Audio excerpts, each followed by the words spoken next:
जय हिंद दोस्तों, मैं शिवांग स्वागत करता हूं आप सबका तरकारी स्पीशीज चैनल पे। सब्जेक्ट हमारा साइंस है, जिसके अंदर हम केमिस्ट्री के मेटल्स के बारे में आज बात करने वाले। अब आयोग इस मेटल के बारे में, इसकी प्रॉपर्टी के बारे में, ये यूज कहाँ होता है, कैसे होता है, और वो एनवायरमेंट जो हमारे अगल बगल में, उसके इंट्यूशन से हम कैसे क्वेश्चन को करेक्ट कर सकते हैं, ये सब मैं आज आपको बताऊंगा। तो आज हम मेटल देखेंगे, मिनरल और ओर्स ये भी हम देखेंगे। फिर कोरोजन, रस्टिंग और गैल्वेनाइजेशन जो प्रोसेस होता है, जो अक्सर मेटल में होता है, वो सारी चीज हम यहाँ पे देखने वाले हैं। और ये सब हम देखेंगे किसमें? पीवाईक्यू के फॉर्म में। ठीक है, तो पहला हमारा है मेटल, मिनरल और ओर, यानी धातु, खनिज तथा अयस्क। ठीक है, तो पहला क्वेश्चन हमारे सामने क्या आ रहा है? निम्नलिखित में से कौन सी सबसे कठोर धातु है? Which one of the following is the hardest metal? अब जब हार्डेस्ट मेटल के बारे में बात होती है, इसका मतलब कि वो कितना सख्त है कि इसको तोड़ो मरोड़ो फिर भी वो वहां पे मजबूत मिले। तो अब मैं जानता हूं कि गोल्ड हम सबके घर में कहीं ना कहीं किसी ना किसी के पास तो होता ही है। अब उसको दबाओ तब भी वो मुड़ जाता है, तो फिर मैं इसको तो एलिमिनेट कर दूंगी कि भाई ये सही ऑप्शन नहीं है। अब मेरे पास बच रहा है आयरन, प्लेटिनम, टंगस्टन। अब प्लेटिनम को व्हाइट गोल्ड भी कहा जाता है, तो इसका मतलब मैं चलो इसको भी एलिमिनेट यहाँ पे कर देता हूं। अब बचता है मेरे पास आयरन और दूसरा है टंगस्टन। अब मैं टंगस्टन के बारे में जानता हूं कि भाई ये बल्ब में यूज होता है। अब बल्ब में जब यूज होता है तो फिर इसके कुछ ऐसे एलिमेंट होंगे जिसके कारण से होता है, तो टंगस्टन यहाँ पे राइट आंसर हो जाता है। ठीक है, अब टंगस्टन के बारे में देखते हैं। ये सारे नेचुरल मटेरियल में देखो डायमंड सबसे हार्डेस्ट होता है, लेकिन डायमंड यहाँ पे ऑप्शन में नहीं था। ठीक है, और ये है कि डायमंड नॉन मेटल भी है, तो डायमंड यहाँ पे नहीं होगा। अब मेटल टंगस्टन तो हार्डेस्ट होता ही है। अब टंगस्टन का हाईएस्ट मेल्टिंग पॉइंट होता है। अब मेल्टिंग पॉइंट भी आप याद रख लीजिए, क्योंकि यहाँ पे हाईएस्ट की बात की जा रही है। 3,4,2,2। ठीक है, 3,4,2,2 3,422 डिग्री सेल्सियस होता है। और ये किसके? बल्ब के फिलामेंट में होता है। जैसे कि ये आपका बल्ब है, ये बल्ब है, तो फिर यहाँ पे जो आपको दिखता है इसको फिलामेंट बोलते हैं। तो फिर इसी फिलामेंट ये किससे बनता है? टंगस्टन से ना, ताकि शॉर्ट सर्किट हो, कुछ भी हो, तो फिर वो वहां पे उतना रेजिस्ट कर सके, उतना रोक सके करंट को। अब है कि विच of the following is naturally occurring hardest substance on the earth? अब यहाँ पे है कि पृथ्वी पर प्राकृतिक रूप से पाया जाने वाला सर्वाधिक कठोर पदार्थ है। अब इससे हमें इतना तो समझ आ गया कि सिर्फ हार्डेस्ट सब्सटेंस पढ़ के जाना सही नहीं है, सिर्फ मेटल हार्डेस्ट पढ़ के जाना नहीं है। अब ये जब आ गया तो फिर मैं ये भी पढ़ूंगा कि नेचुरल हार्डेस्ट नॉन मेटल कौन सा है। ठीक है, तो फिर इसको सॉल्व करते हैं। ग्रेफाइट, वोर्टजाइट, बोरॉन नाइट्राइड, आयरन और डायमंड। तो फिर इसका आंसर हमें क्या रहेगा? यह है डायमंड।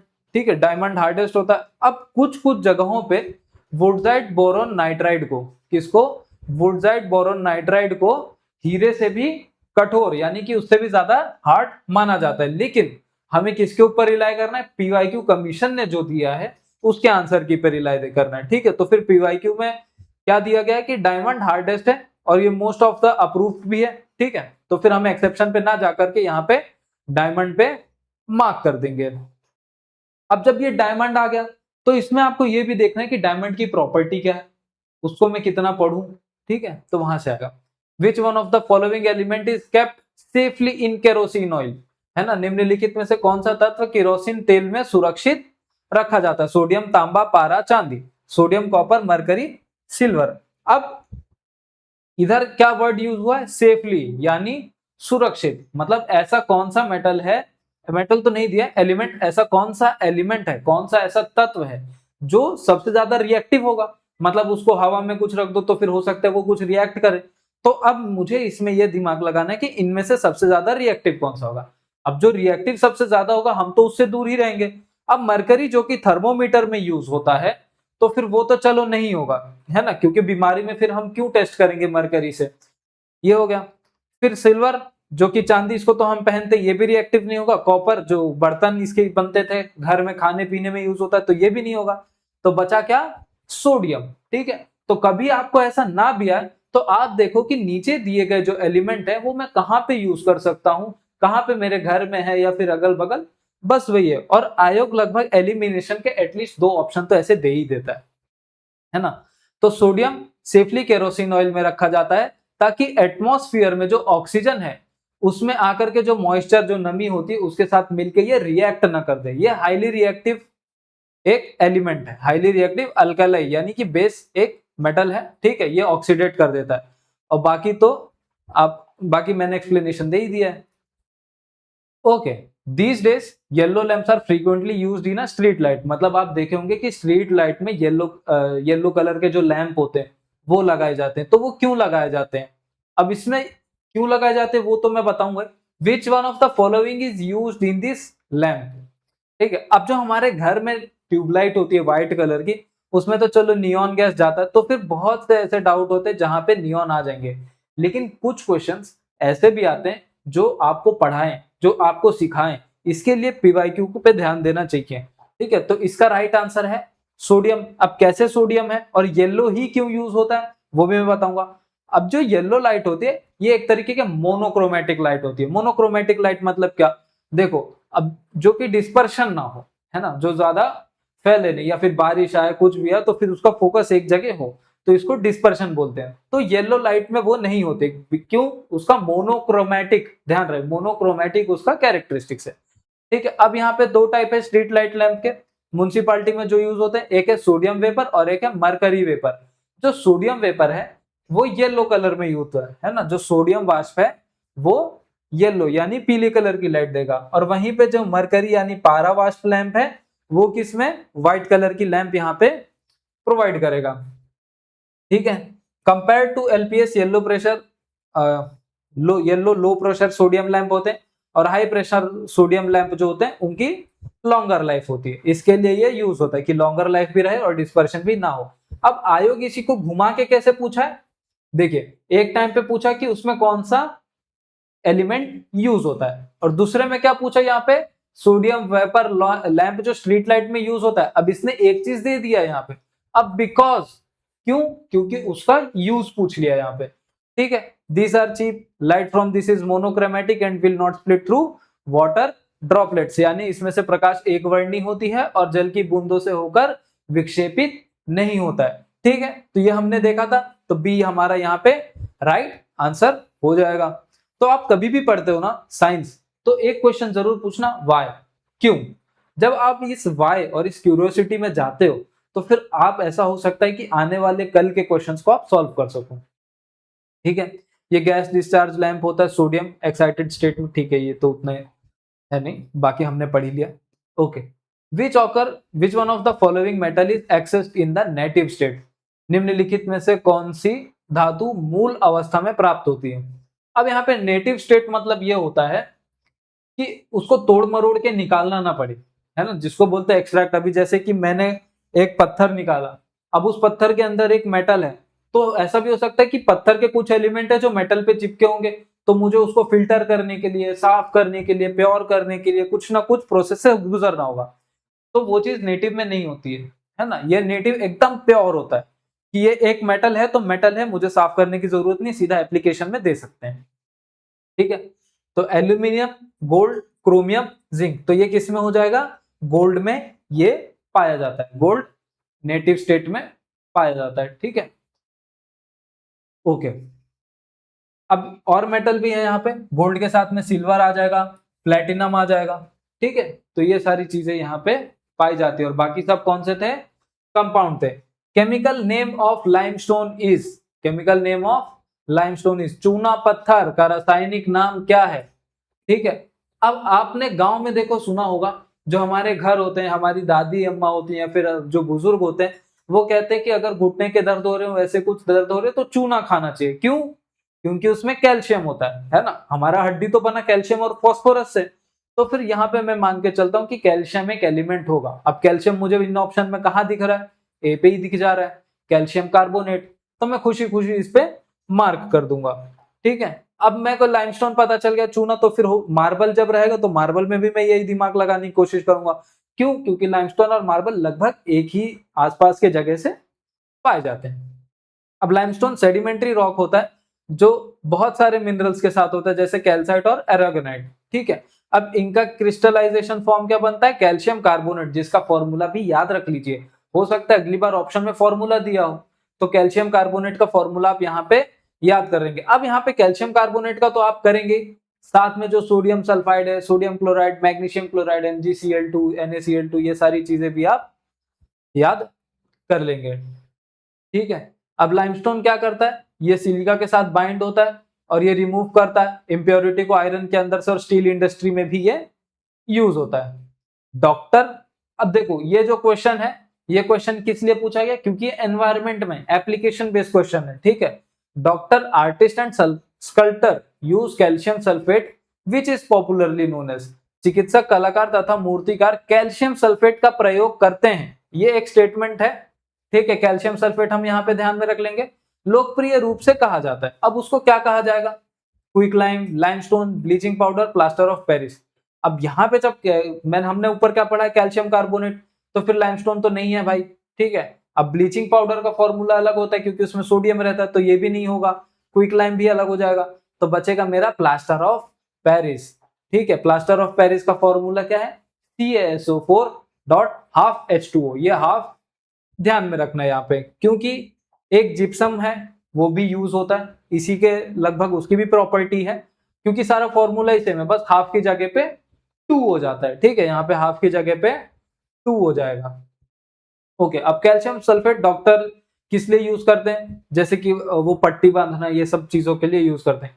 क्विकलाइम है CaO, ठीक है, लाइमस्टोन CaCO3 और ब्लीचिंग पाउडर है CaOCl2 हो जाएगा। Okay, which one of the following material contains calcium, China clay, corundum, gypsum और talc.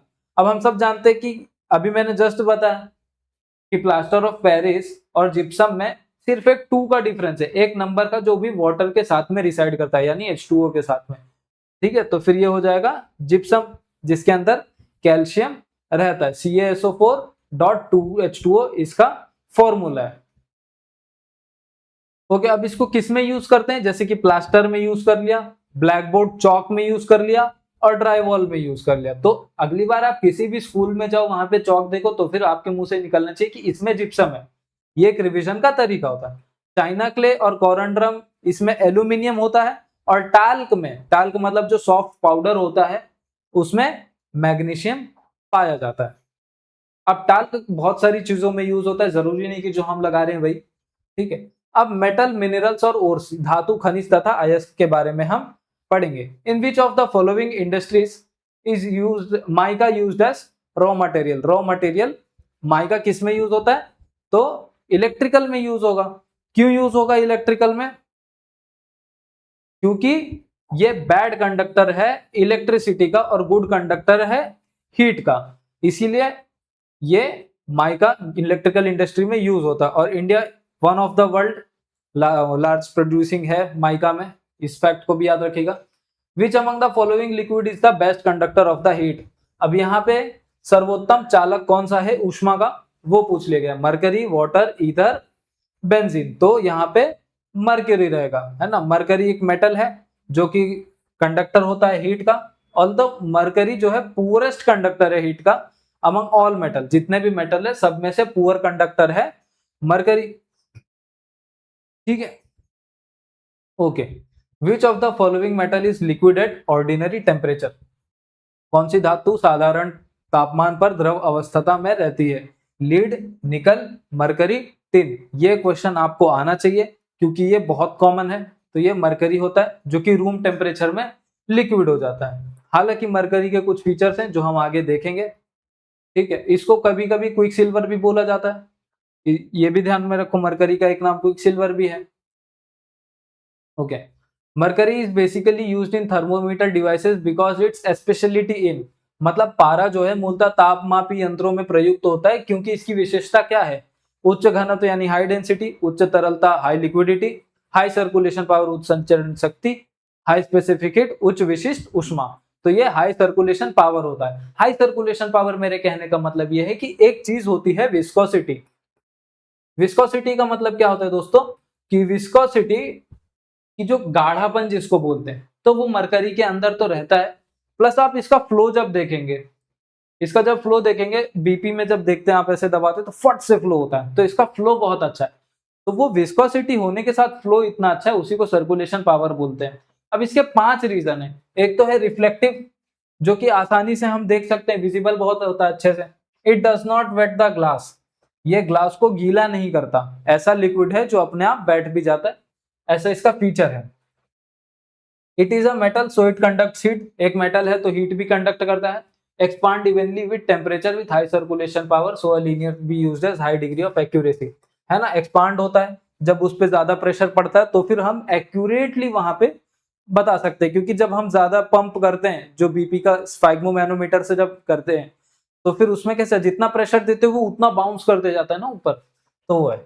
There is a large range of temperature over which it stage liquid, ठीक है, इसका temperature जो है हमेशा अक्सर लिक्विड में ही होता है। In the case of resting the weight of iron, ध्यान रहे जंग लगने की स्थिति में लोहे का भार क्या होता है, बढ़ जाएगा, घट जाएगा, सेम रहेगा या फिर अनिश्चित रहेगा, तो फिर ये बढ़ जाता है। क्यों? क्योंकि आयरन क्या है, एक है Fe बस। अब नॉर्मल लॉजिक लगाइए कि यहाँ पे क्या 2O3 डॉट H2O इतने सारे एलिमेंट आ रहे हैं जब, तो इसका मतलब ये है कि यहाँ पे इसका भार बढ़ जाएगा। अब इसका एक चीज और है कि इसको आप आसान भाषा में बोल सकते हो कि ऑक्सीडाइज हो जाता है।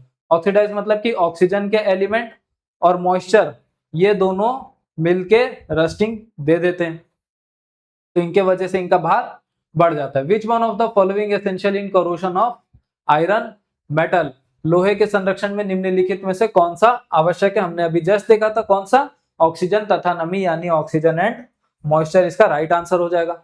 देखिए केमिस्ट्री इतना इजी है, लेकिन कब होगा जब आप उसको उतना थोड़ा सा ध्यान देने की तो आवश्यकता पड़ेगी दोस्तों। मैं ये नहीं बोलूंगा कि सब कुछ एकदम आसान है, थोड़ा सा कष्ट करना पड़ता है। अब मेटल है और उसका प्रॉपर्टी यानी कि धातु और उसका गुण है मैच द फॉलोइंग है, उससे आपको मैच करना है। अब कभी भी ऐसा क्वेश्चन है तो इसमें से देखिए कि मुझे इनमें से कौन सा एक या दो मेटल है जिसके बारे में मैं जानता हूं। जैसे कि मरकरी, मरकरी के बारे में मैं जानता हूं कि भाई क्या है इसका, ठीक है, तो मैं देखूंगा कि मरकरी का बी का यहाँ पे क्या होगा 1 2 3 4। अब जब आप इसमें से एक भी सॉल्व कर लेंगे तो आपका आंसर आ जाएगा, ठीक है। अब आपको मैंने मरकरी के बारे में पढ़ाया था, अभी जस्ट पढ़ा, तो सोचिए कि इनमें से कौन सा आंसर होगा, ठीक है।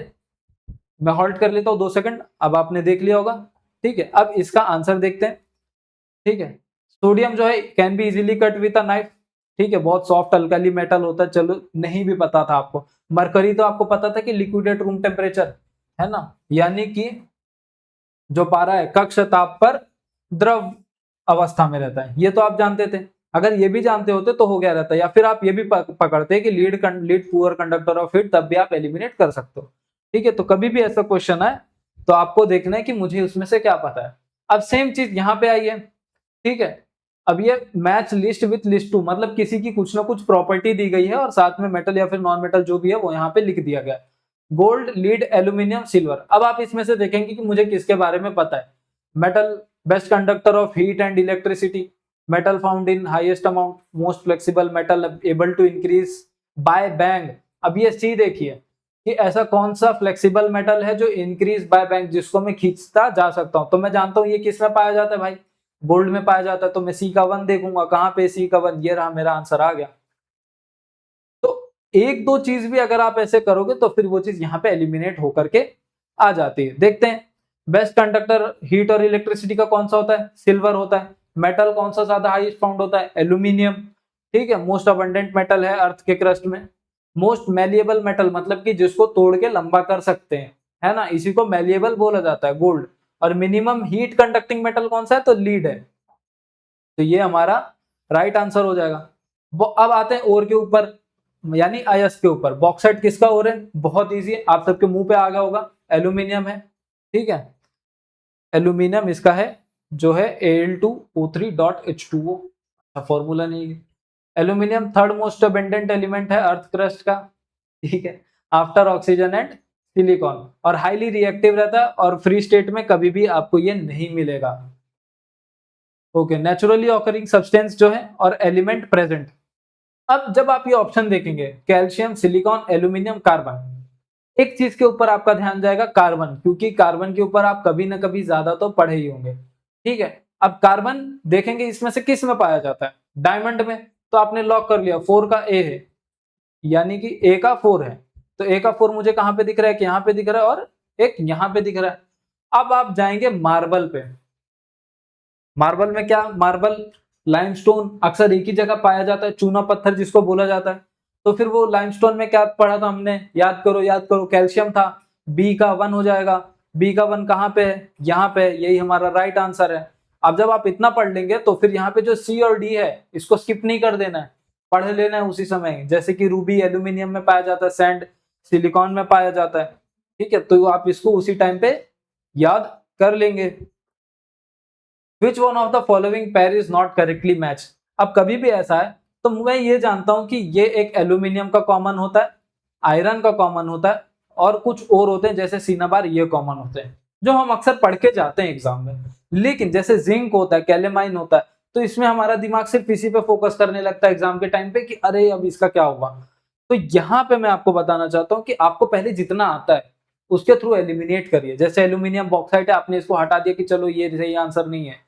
फिर कॉपर सिनाबार, सिनाबार आप जानते हैं किसमें, मरकरी में यूज होता है, ठीक है, तो फिर ये मेरा राइट आंसर हो जाएगा। ये सही से मैच यहाँ पे नहीं किया गया है, ठीक है, कॉपर सिनाबार इसका राइट आंसर हो जाएगा।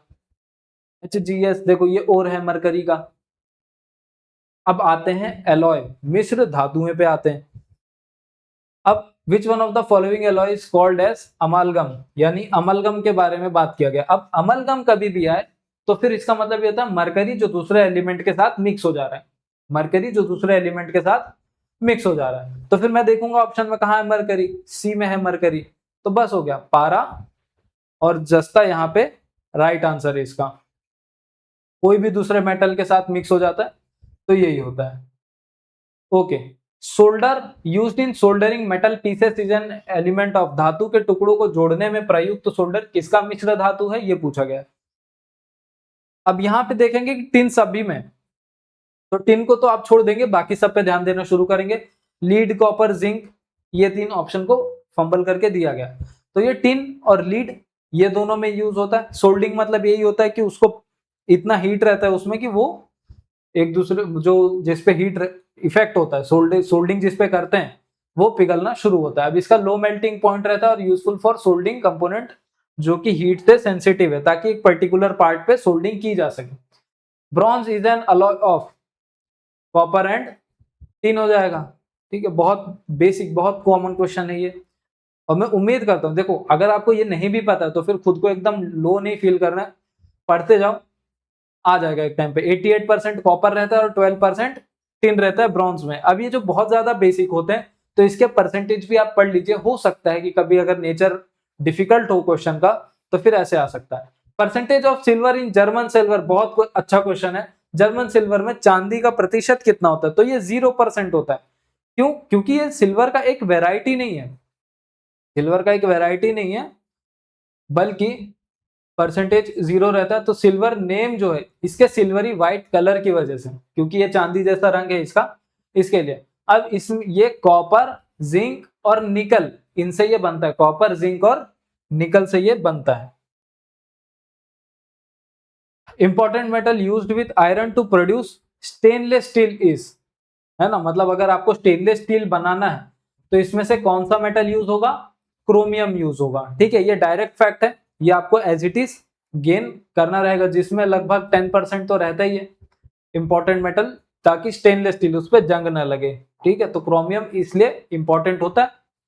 ओके, सेम क्वेश्चन है, देखो कैसे। Stainless steel is an alloy in which the following is added along with iron, मतलब आयरन के साथ में कौन सा ऐसा धातु है जिसको ऐड करने पर हमें स्टेनलेस स्टील मिल जाता है। तो मतलब आप देख सकते हो कि क्वेश्चन किस तरीके से अलग अलग फॉर्म होके आते हैं।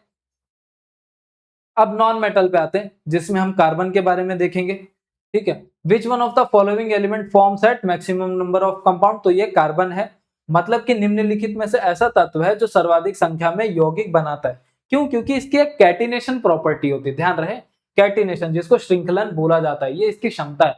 इसका मतलब ये होता है कि कार्बन बहुत सारे बॉन्ड बना सकता है, किसी से भी बना सकता है, इधर इधर इधर इधर, है ना, और इसकी 4 वैलेंसी होती है, मतलब 4 साइड होते हैं, 1 2 3 4, तो फिर इस तरीके से ये बना सकता है, ठीक है। और ये लगभग कितने, ओवर 10 मिलियन कंपाउंड बना सकता है। इसके लिए कार्बन को अलग रखा जाता है ऑर्गेनिक केमिस्ट्री में भी। अब थर्मोडायनेमिकली सबसे stable form of carbon is, यानी ऊष्मगतिकीय रूप से कार्बन का सर्वाधिक स्थायी कार्बन कौन सा है, तो फुलरीन, डायमंड, कोल, ग्राफाइट, तो क्या है, ग्राफाइट। क्यों? क्योंकि इसका हाई मेल्टिंग पॉइंट है, मॉडेस्ट थर्मल एक्सपांशन है और हाई स्पेसिफिक हीट है। हाई स्पेसिफिक हीट मतलब कि कोई भी समझ लो 1 यूनिट ग्राफाइट लिया हूं मैं, ठीक है, 1 यूनिट ग्राफाइट लिया हूं।